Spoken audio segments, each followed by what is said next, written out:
MSK customers, నికాషి 43 inches TV ముత్కూరు నుంచి వచ్చి పర్చేస్ చేశాడు. టీవీతో పాటు మనం స్టెప్లైజర్ కూడా ఫ్రీగా ఇచ్చాము. ఏనా ముత్కూరు నుంచి వచ్చాము. పేరేంది ఇది? నా పేరు చిన్న అంట. ముత్కూరు నుంచి వెతుక్కొని మా ఛానల్ని సబ్స్క్రైబ్ చేసి లైక్ చేసి వచ్చారు. ఏమన్నా తక్కువ రేట్ మంచి రేట్గా ఇచ్చారు. సంపత్ అన్న ఇన్స్టాగ్రామ్ చూస్తూ ఉంటాను, ఫాలోవర్స్ కూడా నేను మంచి రేట్గా ఇచ్చారు.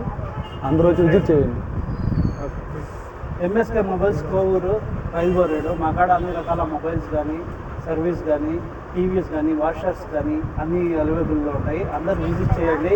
ఈ దసరా ఆఫరు అందరూ వచ్చి విజిట్ చేసి దసరా ఆఫర్ ఉపయోగించుకోండి. Thank you customer.